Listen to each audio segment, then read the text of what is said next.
लेकिन आगे बढ़ते हुए यासब, आपने कई बार अपने कॉलम्स में जिक्र किया है जो खान साहब ने सियासी एतबार से गलत फैसले किए हैं अप्रैल के बाद से। एक तो कौमी असम्बली से रिज़ाइन कर देना, फिर असम्बलियाँ तहलील करना और रिसेंटली जो टिकट्स की तकसीम की है। अब इस कड़े वक्त में जो खान साहब की फ़ैसला साजी की सलाहियत है उसको आप कैसे देख रहे हैं? रऊफ़ हसन साहब की जो उन्होंने तकर्री की है, क्या आपकी नज़र में दुरुस्त है? इमरान खान की गलतियाँ, उस पे तो मोहतरम रिसर्च स्कॉलर हमारे साफ़ी साहब वो एक पूरी एनसाइक्लोपीडिया लिख सकते हैं जिसकी तायीद उसकी जो है वो यहाँ से हो जाएगी। जो कसर बाकी रहेगी वो आप पूरी कर देंगे, वो तो अपनी जगह होगी। आप अपने कॉलम्स में लिख देंगे? वो किसी और की गलतियों की भी हम डायरेक्ट नहीं बात कर सकते। वो आज लिख दिया है मुझे प्लीज साहब बात करने दें। वो इमरान खान हम जैसों के डार्लिंग नहीं थे, वो डार्लिंग किसी और के थे। उन्होंने ये सारा कोई ढोल शोल 2014 में धरने हमने कराए थे। इतना खूबसूरत लफ्ज गुस्से में तो ना कहें। हमने वो कराए थे। ये आपने कराया। आप एक्सपेरिमेंट करते रहते हैं। कभी आप नवाज शरीफ को बना रहे होते हैं, फिर नवाज शरीफ आपकी उससे दस्तरस से बाहर निकल जाता है, वो आपको ललकारता है। आपकी खालिस्तन पैदावार नवाज शरीफ आपके गमलों में, आपके ग्रीन हाउस में तैयार हुआ। वो कहता है जनरल बाजवा, जनरल फैज, हिसाब देना होगा। आपका एक्सपेरिमेंट लेबोरेटरी में गलत पेन हो गया। इनको ये कि पाकिस्तान के मसाइल हल ये डार्लिंग करेंगे, करते करते वो आपके हाथ से बाहर निकल गए। अब आप जो हैं पता नहीं वापस कर रहे हैं। कहने का मतलब ये, सियासतदानों की गलतियां अपनी जगह, उनकी कमजोरियां अपनी जगह। वो आपने एक्सपेरिमेंट कहां तक करना है, कब तक करना है? या हमें एक बता दें कि हमारा एक एक्सपेरिमेंट कामयाब रहा, या हमने वहां ईस्ट पाकिस्तान में किए जहां कहे। और ज्यादा मैं बात कर नहीं सकता। या तो कोई ये जो सारा हम देख रहे हैं, ये जो बार बार ताने मुझे ये देते हैं सलमान साहब, ओ तुम कहते थे फट्टे लगाए गए और ये लगाए गए और वो लगाए गए। मुआवनत हुई थी, सारे मानते। शुक्र। किसने मुआवनत की थी? हमने की थी। हमने किसी वो सेल में बैठ के कहा था, प्लानिंग की थी। मतलब साहिबे सोच आप हैं, साहिबे अकल आप हैं, साहिबे प्लानिंग आप हैं। आप ही सारा कुछ कर रहे हैं। वो जब करके, भुट्टो भी उस लेबोरेटरी से होता है, जब निकल जाता है तो वो बिल्कुल एक और वो कैफियत हो जाती है। तो हमें बता दिया जाए भाई कहां तक आपने एक्सपेरिमेंट कर। देखिए ना, रिजीम चेंज का एक्सपेरिमेंट किया गया कि ये आदमी बढ़ गया है, he needs to be cut down to size. ये खतरा होगा हमारे लिए या किसके लिए भी अगर ये वजीर आजम रहे। आपने रिजीम चेंज कर दिया। यार ये 14 महीने वो कामयाब तजर्बा रहा है।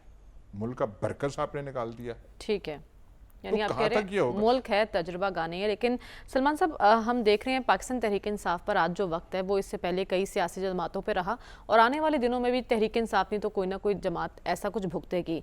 इस सूरत हाल में जब खान साहब बार बार बातचीत की बात कर रहे हैं तो सियासतन क्यों नहीं मिल बैठने को तैयार होते? मौजूदा तर्ज सियासत जमहूरियत के लिए ख़तरनाक साबित नहीं हो रही?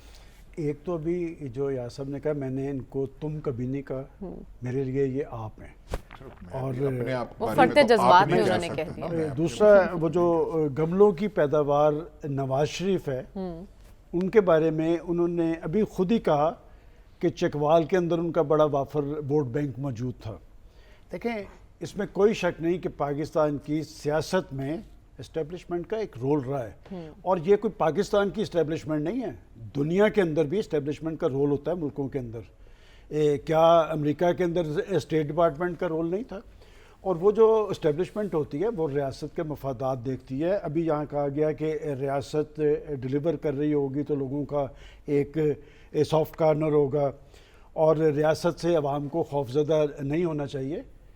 पाकिस्तान में इससे पहले कभी ये कैफियत नहीं। देखें, हम थोड़ा सा ना हट रहे हैं कि इसमें कोई शक नहीं कि वो पुरानी फिल्म नए प्रिंट के साथ चलती रही। मैं तो ये लफ्ज़ बार बार कहता था। और जब जैसे कहा गया कि जी उस वक्त जो तैयारी हो रही थी उनके लिए, और वो जो लफ्ज़, हालांकि याद साहब इस तरह के लफ्ज़ बड़ी खूबसूरत हंसते हुए कहते हैं डार्लिंग, लेकिन आज उन्होंने बड़े गुस्से में कहा डार्लिंग तो वो था और उस डॉलिंग के लिए जो कुछ किया गया, देखें स्टेट की पावर इस्तेमाल की गई, अदलिया को इस्तेमाल किया गया, एक शख्स जो डिलीवर कर रहा था, पाकिस्तान आगे की तरफ जा रहा था। आप जरा दादो शुमार उठा के देखें, ठीक है, आपने रियासत की ताकत को इस्तेमाल किया और चलते पाकिस्तान को आपने एक रुकावट डाली। फिर देखें माजी के अंदर सियासी क़यादतें जो है ना, ये फौज की लीडरशिप पे रिजर्वेशन का इजहार करती थी उनके सियासी रोल के हवाले से। पहली दफ़ा ऐसे हुआ है, और मैंने पहले भी एक बात इसी हवाले से कही है कि मेरे नज़दीक सियासी कारकुन बड़े इंपॉर्टेंट होते हैं। मैंने इल्तजा की है इसलिए कि मैं खौफ और आस देखता हूँ कि वो लोग जिनको मिसगाइड किया गया, जिनको तैयार किया गया कि मैं अरेस्ट हूँगा, आप बाहर निकलें और आपने जहाद करना है। भाई किसके खिलाफ जहाद करना है? जहाद तो रियासत की पावर होती है। आज तो जहाद करने की ज़रूरत थी महंगाई के खिलाफ, गुर्बत के खिलाफ, बेरोज़गारी के खिलाफ, पाकिस्तान के अंदर जो बदअमनी है, जो लाकानूनीत है, जो दहशतगर्दी है। लेकिन आपने पाकिस्तान की नई नस्ल के अंदर नफरत पैदा की। घरों के अंदर आप देखें ना, मैं तो अच्छे वाले पढ़े लिखे लोग आपस में उलझते देखता हूँ। क्या ये कौम की खिदमत थी? और रियासत को टारगेट और किसी ने नहीं था किया, पाकिस्तान के रियासती इदारों को। और फिर आपको याद है मैंने लास्ट वीक यहाँ पर कहा था कि अगर ज़ल्मे खलीलदाद आपके हवाले से बोल रहे हैं और अमेरिकी कांग्रेसमैन आपके लिए सॉफ्ट कॉर्नर रखते हैं तो ये आपके खिलाफ जाएगी बात। और अब भी देखिए, मैं कोई उन्हें ये नहीं समझता, एक रोल उनका था, एक रोल रहेगा। और अब भी मैं कहता हूँ कि वो मज़ामती और टकराव की सियासत पे नजरसानी करें, सियासी तर्ज अमल इख्तियार करें। लेकिन वो तो बातचीत की बात कर रहे हैं, मुज़ाकरात की बात आपने, वो पॉलिटिकल फोर्सेस से मुज़ाकरात नहीं चाहते। अच्छा, वो उन्हें पता है कि मुज़ाकरात कहाँ कर रहे हैं, वो उन्हें मुखातब कर रहे हैं, लिहाजा वो देख लें इस वक्त तो वो जिस पोजीशन में है, मैं नहीं समझता कि कोई मुज़ाकरात हो। ठीक है डॉक्टर साहब, आपको क्या लगता है खान साहब बार बार बातचीत पर इसरार कर रहे हैं, किसको मुखातिब कर रहे हैं, किससे बातचीत करना चाहते हैं? देखिए इस वक्त 3 प्लेयर हैं ना बड़े, इस वक्त जो 3 प्लेयर हैं और ये एड्रेस दोनों को है। यानी एक प्लेयर तो इमरान हो गया ना, दूसरा पीडीएम गवर्नमेंट हो गई, पीएमएल खासकर पीएमएलएन हो गई, और तीसरा आर्मी है। अच्छा, तो उसमें वो दोनों को एड्रेस कर रहे हैं।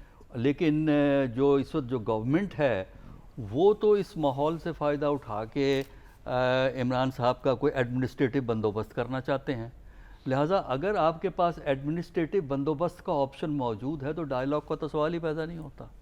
डायलॉग का सवाल तो उस वक्त पैदा होता है जब आप इस नतीजे पे पहुँचें कि सियासी मसाइल को एडमिनिस्ट्रेटिव एक्शन या प्यूनिटिव स्टेट एक्शन से नहीं हल किया जा सकता। सियासी मसाइल का हल सियासी होता है, और सियासी मसाइल का हल जो है वो उसी वक्त होता है जब आप जो है अपने जज्बात को कंट्रोल करके चीज़ों को रैशनली सोचने की कोशिश करें। इसमें रैशनल थिंकिंग के लिए इमरान को भी ज़रूरत है, ठीक है, उसको भी लाजिम है कि वो और उसके साथी देखें कि क्या मसाइल थे, ये ऊंच नीच का सफ़र कैसे हुआ, उसमें क्या मुश्किलात आई, और अब आइंदा का रास्ता हम किस तरह निकालेंगे, ठंडे दिमाग से सोचा जाए कि नुक्ता आगाज़ क्या था और इस इंजाम इस नहज तक क्यों पहुंचे। साफ़ी साहब, बातचीत की बात कर रहे हैं खान साहब बार बार, मसला बातचीत से हल होना है या तहरीक इंसाफ के खिलाफ ऐसी कार्रवाइयों से? देखिए, मुज़ाकरात का जवाब तो जो पीडीएम की और हुकूमत की तर्जुमान है मरियम औरंगज़ेब साहिबा, उन्होंने जवाब दिया है जो मेरी नज़र में मुनासिब जवाब नहीं है। लेकिन चूँकि पीडीएम की तर्जुमानी और हुकूमत की तर्जुमानी उनकी रिस्पॉन्सिबिलिटी है कि रियासत के मुजरिमों को, उन्होंने मुलजिम का लफ्ज़ भी नहीं इस्तेमाल किया, कि रियासत के मुजरिमों को सज़ा दी जाती है, मुज़ाकरात नहीं किए जाते। एक बात। दूसरी बात, जो हमारे दानिश्वर दोस्त है पहले हमें ये बताते रहें कि पीडीएम, नवाज शरीफ, शहबाज शरीफ और इस किस्म की जो बाकी सियासी जमातें हैं, इस पूरे सेटअप में उनका कोई किरदार है ही नहीं। तो फ़रीक तो फिर 2 हैं, वो तीसरे फ़रीक को आप बीच में क्यों लाया जा रहा है कि पीडीएम से भी बात की जाए, और पीडीएम भी एक फ़रीक अब बन गया है जब इमरान खान साहब पे सख्ती आई है। यही पैनल हमें बताता रहा है कि इनकी कोई अहमियत नहीं है, ये पपट है, ये कठपुतलियाँ है, इनके डोरे कहीं और से हिल रही है। तो अब करें इमरान खान साहब जिससे बात करना चाहते थे पहले, अब भी उन्हीं से वो बात करना चाहते हैं, लेकिन दूसरा फरीक उनसे बात करने पे राज़ी नहीं है। लेकिन रास्ता वही से निकलना है जहां से खान साहब ने बंद किया था। सियासी लोगों से वो बात करेंगे तो तब ही उनकी जान बख्शी भी हो सकती है और उनकी सियासत की बचत भी हो सकती है।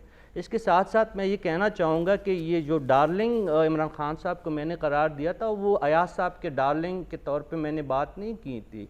इमरान खान साहब तो ख़ुद एक ऐसे हैंडसम है जो अपने इश्क में ख़ुद गिरफ़्तार हैं। अयाज साहब की इश्क को उनकी ज़रूरत ही नहीं है और आज उसका जो है नतीजा वो भुगत रहे हैं।